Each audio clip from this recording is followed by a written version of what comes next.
Hey everyone, welcome back. We're ready for another deep dive. And man, have we got a juicy one today. Yeah, this one's got it all. We're talking international politics, big oil, and a president who's, well, let's just say he's not afraid to shake things up a bit. You got that right. We're digging into Colombian President Gustavo Petro's surprise decision to nix a massive oil project with Occidental Petroleum. Oxy. Right, Oxy. And not just any oil project either. We're talking about the Permian Basin, a sprawling oil field that stretches across Texas and New Mexico. One of the biggest, most productive oil regions in the world. Exactly. And this particular project, it was set to bring online 91 new wells, potentially pumping out a whopping 90,000 barrels of oil every single day. 90,000 barrels. That's a serious chunk of change, especially for Colombia's state-run oil company, Ecopetrol. Oh, absolutely. This was a big moneymaker for them. So what in the world would make Petro the president of a country that, let's face it, relies heavily on oil revenue? Pull the plug on something like this. Well, Petro's been pretty vocal about his opposition to fracking, at the technology they use in the Permian Basin. In fact, he's gone so far as to call it the death of nature and humanity. Wow, strong words. Yeah, no kidding. But it reflects a growing concern globally about the environmental impact of fracking. Right, like water contamination, the risk of earthquakes. Exactly. And of course, the elephant in the room, its contribution to climate change. Yeah, that's a big one. But here's the thing that's really got me scratching my head. Ecopetrol isn't just some little local company. They're listed on the New York Stock Exchange. The NYSE, yep. So they've got responsibilities to their shareholders, right? Yeah. How can a president just waltz in and cancel a project that's, well, let's be honest, a potential gold mine? Yeah, that's the million-dollar question. And it really highlights this fascinating tension between a country's interests, economic realities, and the personal convictions of its leader.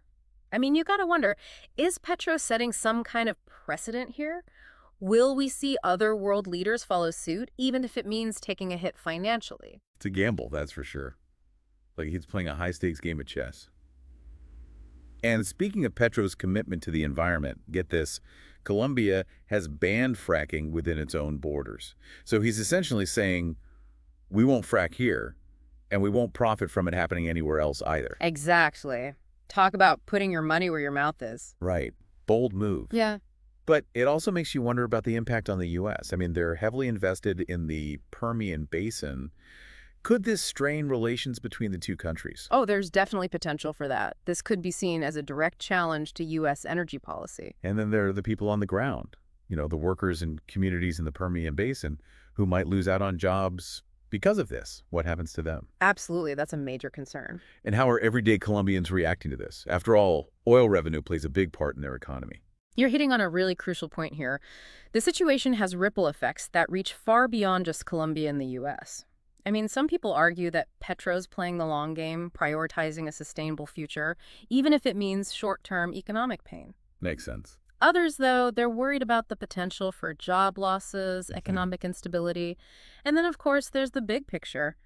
Is this a sign of things to come? Are we witnessing a global shift away from fossil fuels, even if it means making tough choices? Wow. I mean, it really makes you think.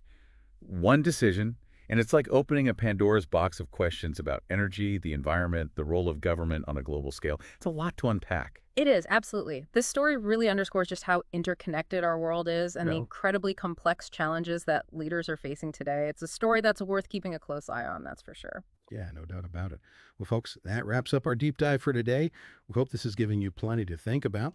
What are your thoughts on Petro's decision? What do you think the long-term consequences might be? We encourage you to dig a little deeper, do some research, and come to your own conclusions. And as always, if there are any topics you'd like to see us tackle in future deep dives, send them our way. Thanks for listening,